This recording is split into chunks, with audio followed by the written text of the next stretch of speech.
প্রথম বিশ্বযুদ্ধ বিংশ শতাব্দীর ইতিহাসে একটি উল্লেখযোগ্য ঘটনা। এই প্রথম বিশ্ব প্রত্যক্ষ করল সর্বাত্মক যুদ্ধ। এই যুদ্ধে পৃথিবীর প্রতিটি জাতি উপজাতি জড়িয়ে পড়ে এবং এর ব্যাপকতা সর্বত্র ছড়িয়ে পড়ে। এই প্রথমবারের মতো এই যুদ্ধে ব্যাপক সমরাস্ত্র, বিশেষ করে ট্যাঙ্ক, বড় কামান, ডুবোজাহাজ, বিষাক্ত গ্যাস ইত্যাদি ব্যবহৃত হয়। জার্মানির উগ্র জাতীয়তাবাদী রাজনীতি ও তার সমরনীতি এই যুদ্ধকে উস্কে দিয়েছিল। অতীতে এরকমটি কখনো দেখা যায়নি যে একটি জাতি তার উগ্র জাতীয়তাবোধ নিয়ে অন্যান্য জাতির উপর প্রভুত্ব করছে। এই যুদ্ধের ভয়াবহতা ছিল সবচেয়ে বেশি।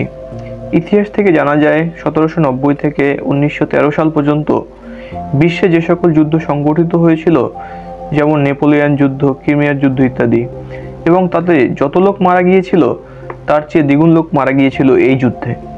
বিশ্বের 2/3 জনগোষ্ঠী এই যুদ্ধের আওতায় এসেছিল। এই যুদ্ধে সামরিক লোকজনের তুলনায় বেসামরিক লোকজনের মৃত্যু ছিল বেশি। সবচেয়ে দুঃখজনক ঘটনা হলো ইউরোপে ব্যাপক শিল্পায়নের ফলে যে ব্যাপক শিল্প কারখানাগুলো গড়ে উঠেছিল তা যুদ্ধের কাজে ব্যবহৃত হয়েছিল। উল্লেখ্য, 1914 সালে প্রথম বিশ্বযুদ্ধের সূচনা হয় আর এর অবসান ঘটে 1918 সালে।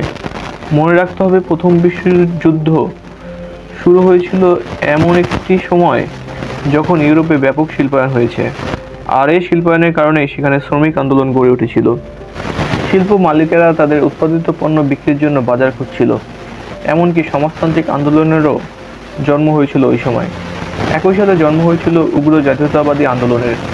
এইসব ঘটনা প্রথম বিশ্বযুদ্ধের জন্ম দিয়েছিল। প্রথম বিশ্বযুদ্ধের সূত্রপাত হয়েছিল 1914 সালের 28 জুন অস্ট্রিয়ার যুবরাজ আর্কডিউক ফার্ডিন্যান্ড বসনিয়ার রাজধানী সারায়েভোতে আততায়ীর হাতে নিহত হওয়ার ঘটনার মধ্য দিয়ে। এর আগে অস্ট্রিয়ার সাথে সার্বিয়ার শত্রুতা চরম আকার ধারণ করেছিল।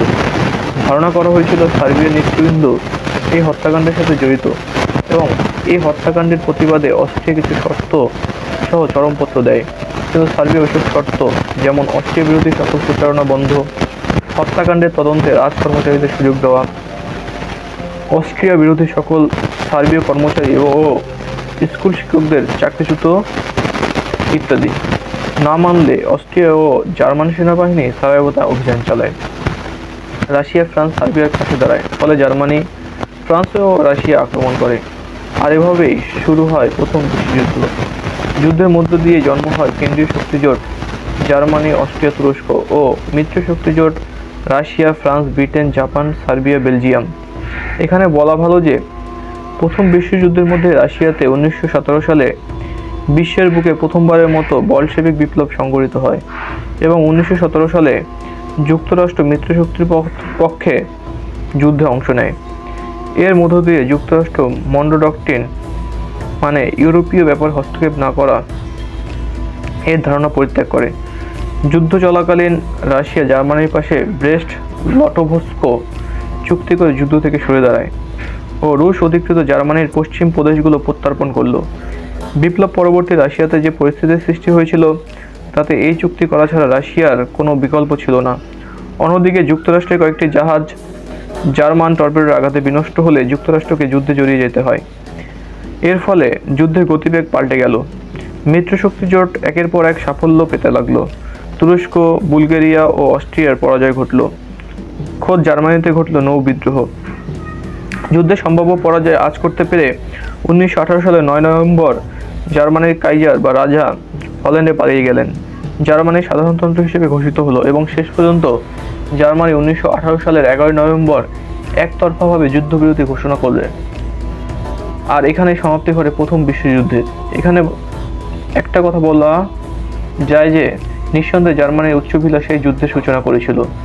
তবে সেই সাথে এটাও সত্য যে ওই সময় বহু রাষ্ট্রের মধ্যে স্বার্থের সংঘাত চলছিল। প্রথম বিশ্বযুদ্ধ শুরু হওয়ার আগে ইউরোপ 2 সামরিক শিবিরে বিভক্ত ছিল।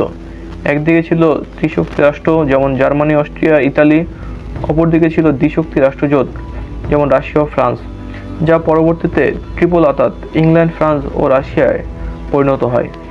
এই ট্রিপল আতাত জার্মানির জন্য ছিল বিপজ্জনক। রাষ্ট্রগুলোর মধ্যে এই আতাতটাও প্রথম বিশ্বযুদ্ধে প্রতিফলিত হয়েছিল। প্রথম বিশ্বযুদ্ধের অন্যতম কারণ হলো ইতালি ও জার্মানিতে উগ্র জাতীয়তাবাদ রাজনীতিতে এক অভূতপূর্ব শক্তির সঞ্চার করে। উগ্র জাতীয়তাবাদে উদ্বুদ্ধ হয়ে জার্মানি ও ব্রিটেনের মধ্যে তীব্র নৌ ও সামরিক শক্তির প্রতিদ্বন্দ্বিতা শুরু হয়। এই উগ্র জাতীয়তাবাদী এশিয়া, আফ্রিকা, বলকান অঞ্চলে ইউরোপীয় শক্তিগুলোকে রাজ্য লাভের জন্য তীব্র সংগ্রামে উদ্বুদ্ধ করে। এসব পরিস্থিতির অবশ্যম্ভাবী পরিণতি ছিল প্রথম বিশ্বযুদ্ধ। দ্বিতীয় কারণ হলো ইউরোপের বিভিন্ন রাষ্ট্রের উগ্র সমরবাদ ও পরস্পর বিরোধী সামরিক জোট। এর মূলে ছিল বিসমার্কের ফ্রান্স বিরোধী মনোভাব। বিসমার্ক উপলব্ধি করেছিলেন যে ফ্রাঙ্কো-প্রুশিয়া যুদ্ধের পরাজয়ের গ্লানি ফ্রান্স কখনো বিস্মিত হতে পারেননি, এবং এ কারণে ফ্রান্সের ভবিষ্যৎ আক্রমণ হতে জার্মানির নিরাপত্তার জন্য বিসমার্ক সামরিক শক্তিজোটের সূত্রপাত করেন। ফলে সমগ্র ইউরোপ দুটি পরস্পর বিরোধী সামরিক শক্তিতে বিভক্ত হয়। একদিকে ত্রিশক্তি মৈত্রী জার্মানি, অস্ট্রিয়া ও ইতালি,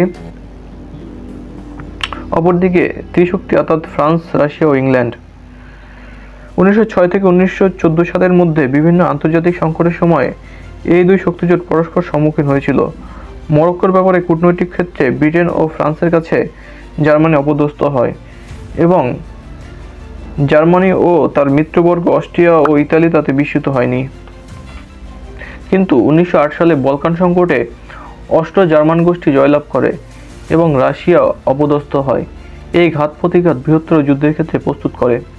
সামরিক প্রতিযোগিতা। বিশ্বযুদ্ধের তৃতীয় অন্যতম কারণ সামরিক প্রতিযোগিতা। 1913 সালে জার্মানির সেনাসংখ্যা দাঁড়ায় 8,70,000। এর প্রত্যুত্তরে ফ্রান্সে বাধ্যতামূলক সামরিক চাকরির মেয়াদ 3 বছর করা হয়। রাশিয়াও সামরিক প্রশিক্ষণ বাধ্যতামূলক করে। ব্রিটেনও তার নৌশক্তি বৃদ্ধি করে। অর্থনৈতিক প্রতিযোগিতা। 19বিংশ শতাব্দীর শেষের দিকে এবং বিংশ শতকের প্রথমার্ধে বিশ্ব ইতিহাসের প্রধান বৈশিষ্ট্য ছিল শিল্পগত ও বাণিজ্যগত সংঘাত ও উপনিবেশিক সাম্রাজ্য গঠনের প্রয়াস। অর্থনৈতিক প্রতিযোগিতা ব্রিটেন ও জার্মানির মধ্যে সংঘাতের সূত্রপাত করে। এটি প্রথম বিশ্বযুদ্ধের সংগঠনের অন্যতম কারণ। প্রথম বিশ্বযুদ্ধের ফলাফল বা এর গুরুত্ব এমন ব্যাপক যে তা নিরূপণ করা অসম্ভব। প্রথম বিশ্বযুদ্ধকে একটি পরিবর্তনকারী বিপ্লব বলে অভিহিত করা যায়। প্রথম বিশ্বযুদ্ধের অবসানের মধ্য দিয়ে ইউরোপ তথা বিশ্ব রাজনীতিতে ব্যাপক পরিবর্তন আসে। রাজনীতি, অর্থনীতি, সামাজিক এমনকি সাংস্কৃতিক ক্ষেত্রে ব্যাপক পরিবর্তন লক্ষ্য করা যায়। এই পরিবর্তন ইউরোপের বাইরেও ছড়িয়ে পড়ে। প্রথমত, যুদ্ধপূর্ব 4টি বড় শক্তির পতন ঘটে। এর ফলে ইউরোপীয় রাষ্ট্রগুলোর মধ্যে পারস্পরিক সম্পর্কের ক্ষেত্রে পরিবর্তন আসে। Latvia, Estonia, Lithuania, Poland, Czechoslovakia ও যুগোস্লোভাকিয়ার প্রায় ন্যূনতম 12টি নতুন রাষ্ট্রের জন্ম হয় ইউরোপে। দ্বিতীয়ত, জার্মানিতে গণতান্ত্রিক সংস্কৃতির জন্ম হয়। ভাইমার রিপাবলিকের জন্মের মধ্য দিয়ে জার্মানিতে গণতান্ত্রিক কাঠামো বিনির্মাণের একটি প্রক্রিয়া শুরু হয়। তৃতীয়ত, ভারত, মিশর এবং পূর্ব আফ্রিকায় স্বাধীনতা আন্দোলনের নতুন রূপ বিকাশ লাভ করে। চতুর্থত, জাতীয়তাবাদ বিকাশ লাভ করে এবং এক ভাষাভাষী ও এক গোষ্ঠীর ভিত্তিতে ইউরোপের পুনর্গঠন করা হয়। পঞ্চমত, গণতন্ত্র ও জাতীয়তাবাদী রাজনীতি বিকাশ লাভ করলেও চূড়ান্ত বিচারে ইউরোপে আবারও উগ্র জাতীয়তাবাদী রাজনীতি তথা একনায়কতন্ত্রের জন্ম হয়। ষষ্ঠত, ইউরোপের শান্তি প্রতিষ্ঠার লক্ষ্যে প্যারিস সম্মেলন ও ভার্সাই চুক্তি স্বাক্ষরিত হলে তা চূড়ান্ত বিচারে জার্মানির উগ্র জাতীয়তাবাদী রাজনীতির জন্ম দিয়েছিল। প্যারিস সম্মেলনে জার্মানিকে আমন্ত্রণ জানানো হয়নি।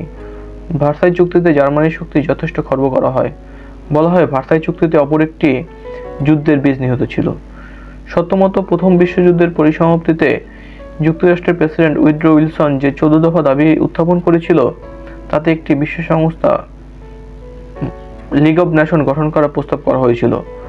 অষ্টমত, প্রথম বিশ্বযুদ্ধের পর ইউরোপের বিভিন্ন দেশে সামাজিক ক্ষেত্রে ব্যাপক পরিবর্তন আসে। মহিলাদের ভোটাধিকার স্বীকৃত হয়, নিম্ন ভাতা আইন চালু হয়।